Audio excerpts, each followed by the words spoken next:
जब भी उसके अक्रॉस आप कोई फिजिकल क्वांटिटी अप्लाई करते हैं, जब भी आप उसके अक्रॉस कोई फिजिकल क्वांटिटी अप्लाई करते हैं तो उसकी जो रेजिस्टेंस होती है वो चेंज होती है। उसकी जो रेजिस्टेंस होती है वो चेंज होती है जब भी आप उसके अक्रॉस कोई भी फिजिकल क्वांटिटी प्रोवाइड करते हैं। मतलब लाइक प्रेशर आपने लगाया तो उसकी रेजिस्टेंस चेंज हो सकती है। जैसे थर्मिस्टर और सेनिस्टर आप जनरली पढ़ते थे कि आप टेम्परेचर बढ़ाएंगे तो रेजिस्टेंस कम होगी या टेम्परेचर बढ़ाएंगे तो रेजिस्टेंस ज्यादा होगी। डिपेंड करेगा कि थर्मिस्टर यूज कर रहे हैं या फिर सेनिस्टर यूज कर रहे हैं, ये इसके ऊपर डिपेंड करेगा। ठीक है, अब होगा क्या कि इसके अंदर this is your V out. इसके अंदर आपके पास ये जो वैल्यू है ये है वी आउट। ठीक है, अब इसके अंदर हम क्या कर सकते हैं, इस क्वेश्चन को पूरा का पूरा सॉल्व करने के हमारे पास दो तरीके हैं। एक तो देखो आपको पता है कि यहाँ पे V2 होगा तो इस पॉइंट पे आपको V2 मिलेगा, और यहाँ पे V1 होगा तो इस पॉइंट पे आपको V1 मिलेगा, और आप KCL यूज करके ये पूरा का पूरा सर्किट सॉल्व कर सकते हो। बहुत सिंपल तरीका है। ठीक है, लेकिन हमने क्या पढ़ रखा है, this is A1, this is suppose करो A2 and this is A3। हमने अब इन्वर्टिंग और नॉन इन्वर्टिंग एम्पलीफायर पढ़ रखे हैं, हमें उनका गेन पता है। तो अब हम क्या करेंगे, जो हमने पढ़ा है हम उसको अप्लाई करेंगे, जो हमने पढ़ा है अभी तक हम उसको अप्लाई करेंगे। कहने का मतलब क्या है, कहने का मतलब क्या है कि हमने देखो ये तीन सर्किट हैं जो हमने पढ़ रखे हैं। ठीक है, जो लोग नहीं आए थे उनके लिए मैं बना रहा हूं एक बार, कि आपके पास एक सर्किट है कुछ ऐसा, minus plus ground, this is V out, this is V in, this is R F, this is R in. ये जो होता है हमारे पास इसको हम बोलते हैं इन्वर्टिंग एम्पलीफायर। इन्वर्टिंग एम्पलीफायर आप में से जो लोग सॉल्व करना चाहते हैं इसको क्या कर सकते हैं कि देखिए यहां पे जीरो होगा तो यहां पे भी जीरो होगा। ये करंट ले लीजिएगा I1, I2 एंड I3। इस पॉइंट पे KCL लगाइएगा, आपको पता है कि I2 has to be zero, I2 जो होगा वो जीरो होगा। ठीक है, उसके बाद आप V आउट और V इन में जब रिलेशन निकालेंगे तो देखिए इस केस में V आउट और V इन के अंदर जो रिलेशन आएगी वो आएगी minus R F upon R in, first case. Second case क्या होगा आपके पास, minus plus V I, this is R F, this is R1। ठीक है, इस केस में क्या है, यहां पे वी आई है तो इसका मतलब यहां पे भी वी आई होगा। ठीक है, आई इन लिख लेते हैं, दिस इज वी आउट। ये जो होता है हमारे पास इसे हम बोलते हैं non inverting amplifier. Non inverting amplifier, इस केस में भी आप क्या करेंगे, सेम इस नोड के ऊपर KCL लगाइएगा। करंट की डायरेक्शन कुछ भी ले सकते हैं आप, उसके हिसाब से आप KCL लगा के सॉल्व करेंगे तो आपको पता लगेगा V आउट बाय V इन की जो वैल्यू होती है वो होती है 1 plus R F divided by R in. और एक सर्किट आपका बनता है कुछ ऐसा, minus plus R1, R2, R1, R2, this is V1, this is V2, grounded, this is V out। अब देखो यहां पे ये जो वोल्टेज होगी this is VA, this voltage is VB। इस केस में अपना VA is equal to VB होगा, और VA वोल्टेज जो है देखो इसके अंदर करंट एंटर नहीं हो सकता, तो ये जो वोल्टेज है यहाँ पे वोल्टेज डिवाइडर लगा देंगे आप, तो आपको पता लगेगा VA is equal to V2 multiply by R2 divided by R1 plus R2 होता है।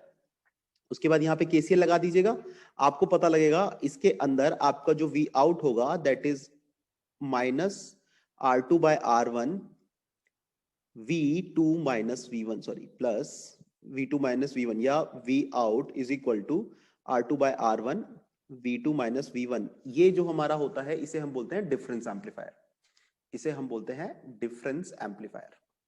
ठीक है, आप KCL वगैरह लगा के सॉल्व कर सकते हैं इसको। अगर नहीं आता है तो आप दोबारा देख सकते हैं, पिछली क्लासेस के अंदर हमने करवाया था इसको, किसी से पूछ लीजिएगा, अदरवाइज मेरे को मैसेज कर दीजिएगा, मैं सॉल्व कर दूंगा इसको, मैं एक्सप्लेन कर दूंगा। बट अभी के लिए आप इसको क्या करेंगे, मान लेंगे कि भैया ये नॉन इन्वर्टिंग सॉरी इन्वर्टिंग, जब नेगेटिव के अंदर आप इनपुट प्रोवाइड कर रहे हैं, जब पॉजिटिव में इनपुट प्रोवाइड कर रहे हैं V1, जब इस तरह का सर्किट होगा देखो R2 R1 R1 R2 तभी ये वैल्यू मिलेगी आपको, इसके अलावा ये वैल्यू नहीं मिलेगी। ठीक है, तो जो लोग नहीं आए थे उनको वो कर सकते हैं इस चीज को, जो लोग अभी पिछली क्लासेस में नहीं थे वो अब कर पाएंगे इन चीजों को, जो लोग पिछली क्लासेस में नहीं थे वो कर पाएंगे इन चीजों को, जो लोग पिछली क्लासेस में नहीं थे वो इन चीजों को कर पाएंगे। ओके, चलिए तो फिर हम आगे चलते हैं।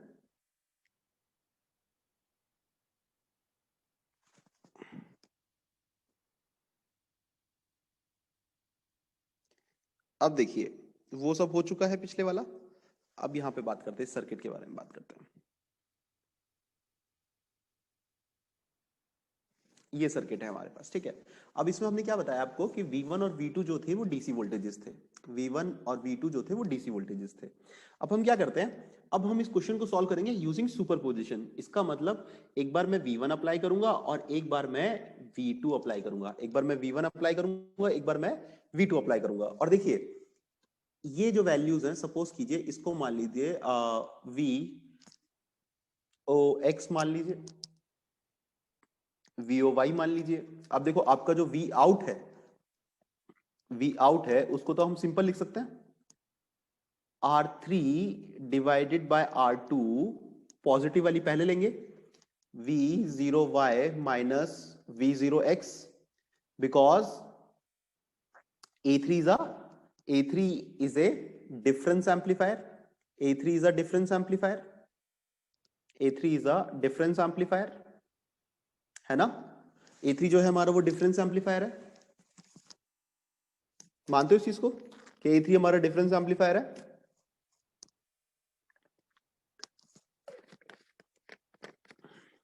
ओके अगर आप ये चीज आपको समझ में मतलब ये हो गया तो देखिए सपोज कीजिए केस 1 लेते हैं।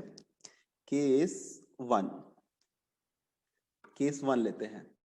केस 1 जब हम क्या करेंगे, हम V1 अप्लाई करेंगे, V1 अप्लाई करेंगे और V2 की वैल्यू को हम लेंगे 0। ठीक है, अब हम V1 अप्लाई कर रहे हैं और V2 की वैल्यू को ले रहे हैं 0। तो देखो सर्किट कैसा होगा आपका, क्योंकि मैं इसी सर्किट में सॉल्व करूंगा सब कुछ। तो जब ये सर्किट आपका बनेगा तो आप बेसिकली क्या करोगे, V2 is basically grounded, V2 is basically grounded. ठीक है, यही सर्किट रहेगा हमारे पास। ठीक है, V2 इज बेसिकली ग्राउंडेड। अब देखो इसके अंदर ध्यान से देखना, A2 ये है आपके पास, ठीक है, पॉजिटिव को आपने कर रखा है ग्राउंड, ये है माइनस टर्मिनल। अब देखो इस टर्मिनल पे आपके पास क्या आ जाएगा, बेसिकली V1, इस टर्मिनल पे आपके पास V1 आ जाएगा। अब देखना A2 को ध्यान से देखना, A2 को जब आप बनाएंगे तो आपको देखो कैसे दिखाई देगा, प्लस माइनस।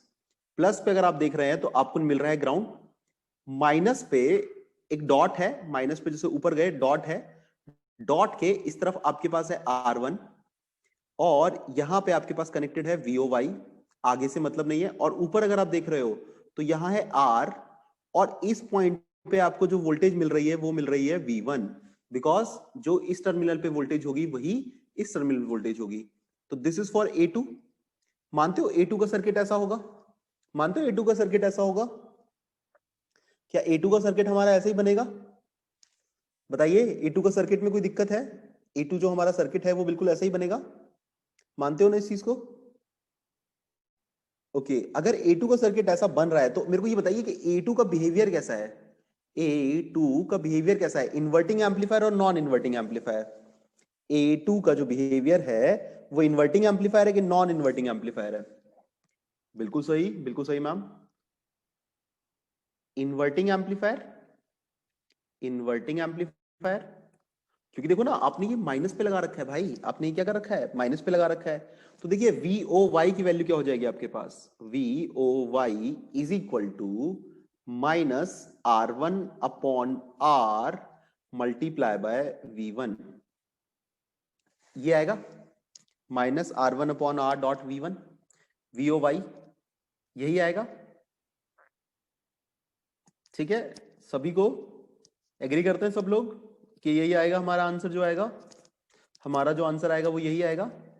ओके अगर हमारा आंसर ये आ गया, ठीक है, अब A1 के बारे में बात करेंगे। तो देखिए A1 को अगर आप देखेंगे तो A1 का जो पॉजिटिव है उस पे आपने लगा रखा है V1, नेगेटिव जो है वो इसे R के साथ कनेक्टेड है और ये जो ऊपर वाला पोर्शन है ये R1 के साथ कनेक्टेड है, इसको आपने ऐसे ऊपर कनेक्ट कर रखा है। और देखो यहां पे अगर ग्राउंड है तो इस पॉइंट पे भी क्या होगा, 0 वोल्ट।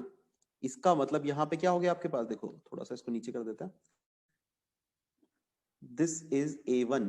क्या ये सही बनाया है? बिल्कुल सही मैम, बिल्कुल सही है। देखो अब ये क्या बन गया, A1 क्या बन गया मेरे पास, A1 हमारा इस केस में बन गया inverting, sorry non inverting, sorry non inverting amplifier. A1 हमारा बन गया नॉन इन्वर्टिंग एम्पलीफायर, बिल्कुल सही है। A1 हमारा बन गया है नॉन इन्वर्टिंग एम्पलीफायर, बिल्कुल सही। तो देखो जब हमारा A1 बन गया नॉन इन्वर्टिंग एम्पलीफायर, तो VOX की वैल्यू क्या हो जाएगी हमारे पास? 1 plus R1 upon R dot V1। यही मिलेगा, यही मिलेगा, यही मिलेगा। सर 0 वोल्ट वाला बताना दोबारा। मैम देखिए, अगर आप A2 को ध्यान से देखेंगे, A2 को ध्यान से देखेंगे, तो A2 का पॉजिटिव जो था वो ग्राउंड से कनेक्टेड है, क्योंकि हमने V2 को 0 लिया है मैम। ठीक है मैम। मैम ओके, अगर आपने इसको 0 लिया है, तो देखो ये माइनस वाला ये जो टर्मिनल है हमारे पास, देखिए ये जो हम सपोज करो इसको B देता हूं, तो ये जो B होगा, इसकी वोल्टेज क्या होगी आपके पास? इसकी वोल्टेज क्या होगी मैम? 0। ठीक है, अब देखो इसकी वोल्टेज 0 है। अब आप A1 को ध्यान से देखिए, A1 को अगर आप ध्यान से देखेंगे, A1 को अगर आप ध्यान से देखेंगे, A1 को आप ध्यान से देखिए, A1 को जब आप ध्यान से देख रहे हैं, तो देखिए पॉजिटिव पे क्या कनेक्टेड है आपके पास? V1। A1 को मैं यहां बनाने की कोशिश करता हूं, पॉजिटिव पे कनेक्टेड है आपके पास V1। देखो नेगेटिव पे, नेगेटिव से सीधा एक टर्मिनल है और नीचे R जा रहा है आपके पास, R जा रहा है आपके पास। और ये जो R का जो दूसरा टर्मिनल है, ये कहां पे कनेक्टेड है? ग्राउंड पे, बिकॉज ऑफ दिस 0।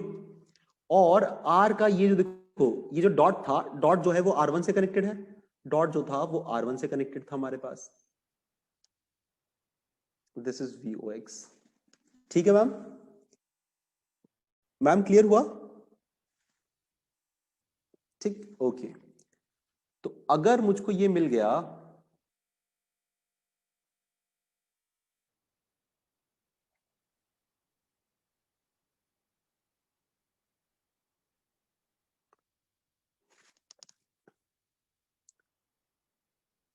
अगर ये मिल गया VOX मिल गया, और अपने को मिल गया VOY।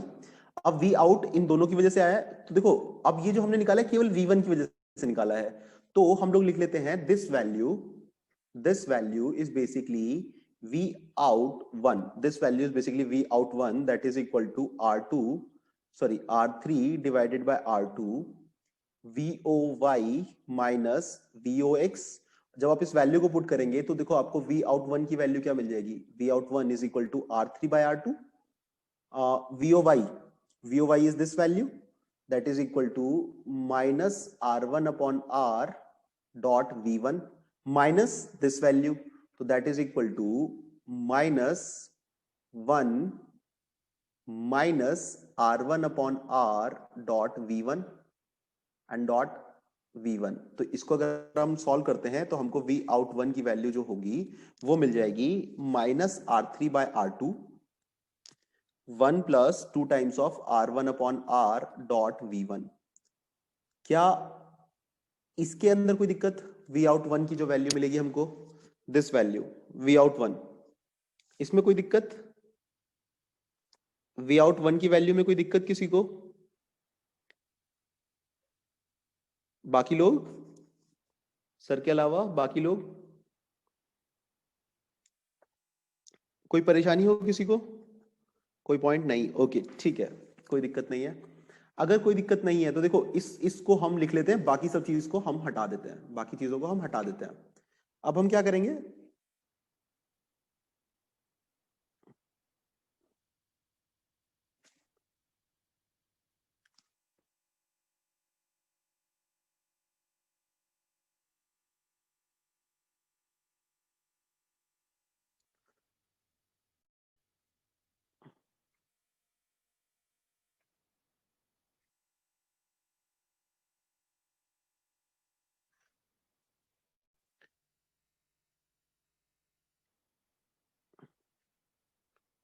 बिल्कुल सर, बिल्कुल बिल्कुल बिल्कुल मैम। अब हम V2 को अप्लाई करेंगे और V1 को 0 लेंगे, बिल्कुल सही है मैम, बिल्कुल सही है। अब हम V1 की वैल्यू को ग्राउंड कर देंगे, और यहां पे अब हम लोग V2 अप्लाई करेंगे, case 2 when V2 is applied and V1 is equal to 0। देखो जब ये हमारे पास हो जाएगा, तो देखना, अब हम इस सर्किट को पूरा का पूरा सॉल्व नहीं करेंगे। अब देखो सीधी सी बात है, अगर ये पॉइंट आपका ग्राउंड हो गया तो ये पॉइंट भी आपका क्या हो जाएगा, जीरो पे। ये पॉइंट भी आपका क्या हो जाएगा, जीरो पे। अब देखो A2 को अगर आप देख रहे हो, पॉजिटिव पे आप लगा रहे हो V2, नेगेटिव, और एक रेजिस्टेंस लगा हुआ है, ऊपर लगा है जीरो। A2 को देखो ध्यान से, देखो A2 को अगर आप ध्यान से देखेंगे, पॉजिटिव, नेगेटिव, नेगेटिव पे इस तरीके से R जा रहा है आपके पास, इस तरफ जा रहा है आपके पास R1, और इस पॉइंट पे आपके पास हो गया जीरो। A2 क्या बन गया हमारा, इन्वर्टिंग और नॉन इन्वर्टिंग। A2 अब हमारा इन्वर्टिंग एम्पलीफायर बनेगा कि नॉन इन्वर्टिंग एम्पलीफायर बनेगा? A2 अब हमारा इन्वर्टिंग एम्पलीफायर बनेगा कि नॉन इन्वर्टिंग? बिल्कुल सही। अरे कैसे रविशंकर, क्या कर रहे हो भाई? पॉजिटिव पे आप V2 अप्लाई कर रहे हो, नेगेटिव इस तरीके से है, तो क्या बनेगा, नॉन इन्वर्टिंग एम्पलीफायर बनेगा ना सर जी। हाँ बिल्कुल सही। ठीक है, तो अब क्या हो जाएगा, V out is equal to, या V आउट बोल रहे हैं, सॉरी, V आउट नहीं आएगा, हम यहाँ पे यूज करेंगे VOY। हम लोग यहाँ पे यूज करेंगे VOY। VOY is equal to minus R1 upon R। VOY is equal to minus R1 upon R।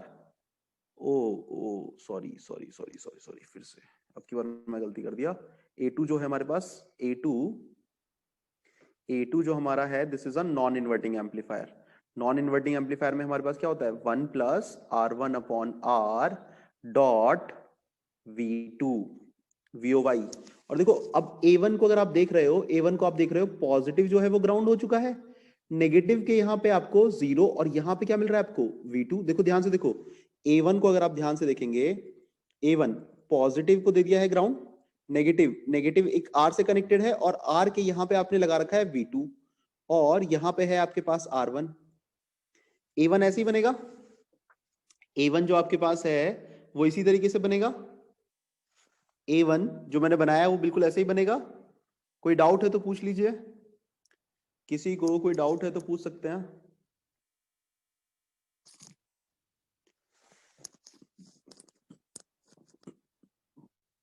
ऐसे ही बनेगा ना?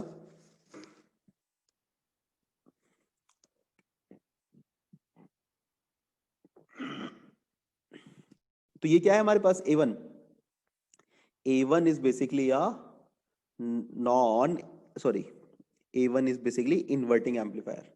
A1 is inverting amplifier। अगर A1 inverting amplifier होगा तो VOX की वैल्यू क्या हो जाएगी हमारे पास, minus R1 upon R dot V2। ठीक है, अब ये आ गया हमारे पास। अब देखिए V out 2 is equal to R3 by R2, V2 VOY minus VOX। अब देखिए ये जो वैल्यू अपने पास आएगी, V out 2 is equal to R3 by R2, VOY सारी वैल्यूज पॉजिटिव हैं, ये भी पॉजिटिव हो जाएगी, तो सिंपली आपको क्या मिलेगा, 1 plus 2 times of R1 upon R into V2। Clear? ये पॉइंट क्लियर है? V आउट 2 की वैल्यू हमको ये मिलेगी, V आउट 2 की वैल्यू हमको ये मिलेगी, ये क्लियर है? ओके अगर आपको ये पॉइंट क्लियर हो गया, अगर आपको ये पॉइंट क्लियर हो गया, तो देखिए अब हम क्या करेंगे। अब हमको ये मिला था बिकॉज ऑफ V1, ये मिला था बिकॉज ऑफ V2। सुपरपोजिशन में हम लोग क्या करते थे, दोनों वैल्यूज को साथ में ऐड कर देते थे, दोनों वैल्यूज को साथ में ऐड कर देते थे। तो देखो क्या बनेगा हमारे पास, V आउट की वैल्यू देखना।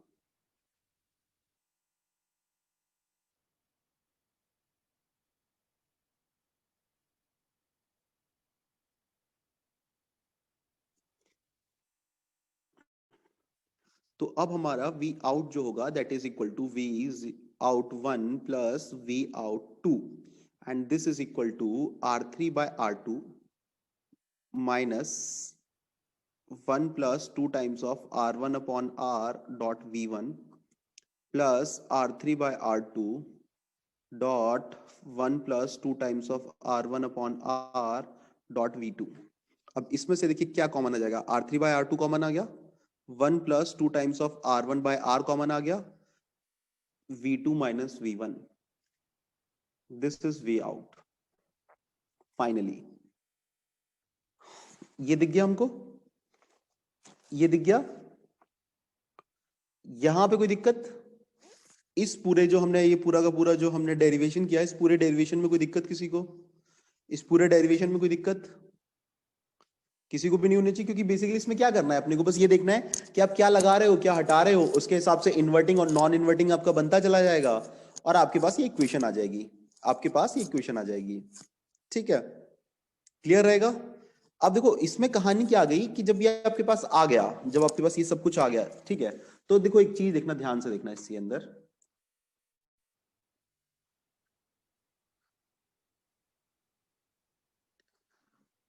इस सर्किट के अंदर अब हम चीजों के बारे में बात करते हैं। देखो R3 और R2 कांस्टेंट, इनकी वैल्यू चेंज नहीं हो सकती है। V2 and V1 are DC voltages, so these are also constant. R1 upon R, huh? This R1 is also a constant, but this R is a variable. This R is basically a variable. This R is basically a variable. और देखो अगर तुम्हारा physical quantity में अगर थोड़ा बहुत भी change होगा तो वो तुमको कहां मेजर दिख जाएगा? वी आउट के अंदर। वी आउट के अंदर अगर आर के अंदर कुछ भी चेंज होगा तो वो आपको वी आउट के अंदर दिख जाएगा। ठीक है, इसीलिए इन भाई साहब का नाम क्या होगा? Instrumentation amplifier. Instrumentation amplifier. कल भी हमने इंस्ट्रूमेंटेशन एम्पलीफायर पढ़ा था और आज भी हमने इंस्ट्रूमेंटेशन एम्पलीफायर पढ़ा है। तो जो लोग कल आए थे वो मुझे ये बताएं कि कल वाले इंस्ट्रूमेंटेशन एम्पलीफायर में और आज वाले इंस्ट्रूमेंटेशन एम्पलीफायर में क्या डिफरेंस है। देखो जो लोग नहीं आए थे उनके लिए ये समझ लो कि इंस्ट्रूमेंटेशन एम्पलीफायर एक ऐसा सर्किट होता है कि जिसके अंदर आपका जो फिजिकल प्रोसेस है, मतलब कोई भी प्रेशर टेम्परेचर अगर वो चेंज होता है तो उसको आप एम्पलीफाइड वोल्टेज की फॉर्म में दिखा सकते हो। यहां पे भी क्या है कि जैसे ही आपके पास इस ट्रांसड्यूसर की रेजिस्टेंस चेंज होगी आपकी आउटपुट वोल्टेज चेंज हो जाएगी। तो जो हमने कल पढ़ा था और जो हमने आज पढ़ा है उसमें डिफरेंस क्या है? जो हमने कल पढ़ा था और जो हमने आज पढ़ा है उसमें डिफरेंस क्या है? दोनों में से कौन सा बेटर है? जो लोग कल आए थे केवल वो बताएं कि कल आउटपुट डायरेक्टली प्रोपोर्शनल था चेंज के। ओके, उसमें हमने ब्रिज यूज किया था। ओके, अच्छा अगर आप ध्यान से देखोगे वहां पे हमने अजम्पशन भी यूज की थी। अगर आप वहां पे ध्यान से देखोगे तो वहां पे हमने अजम्पशन भी यूज की थी। वहां पे हमने अजम्पशन यूज की थी, यहां पे हमने कोई अजम्पशन यूज नहीं की है। वहां पे अपने को न्यूमरेटर में भी चेंज दिख रहा था और डिनोमिनेटर में भी चेंज दिख रहा था। वहां पे न्यूमरेटर और डिनोमिनेटर दोनों में चेंज था। ध्यान से देखिए, वहां पे हमने 2 डेल आर को मतलब बेसिकली नेग्लिजिबल माना था। बेसिकली न्यूमरेटर और डिनोमिनेटर दोनों में चेंजेस थे, लेकिन इसके अंदर हमने कहीं पे भी कोई असम्पशन नहीं लिया है। कल वाले के अंदर हमने असम्पशन यूज किया था। तो this circuit will be a much better circuit. यहाँ पे जो चेंजेस हैं वो आपको ज्यादा बेहतर तरीके से दिखाई देंगे। वहां पे आपको पहले ब्रिज को बैलेंस करना पड़ेगा, यहाँ पे ऐसा कुछ नहीं है। यहाँ पे ब्रिज को बैलेंस करने की कोई खास जरूरत नहीं है हमारे पास। ठीक है, और दूसरी चीज यहाँ पे हमने कोई अप्रोक्सीमेशन यूज नहीं की है। तो दिस इज अ मतलब लाइक कह सकते हो कि हाँ सर्किट वाइज बेटर है, थोड़ा सा सर्किट वाइज थोड़ा सा बेटर है। क्लियर? क्लियर? आगे चले, आगे चले। ओके, अब देखो अब एक सर्किट और बनाते हैं हम, एक सर्किट और बनाते हैं।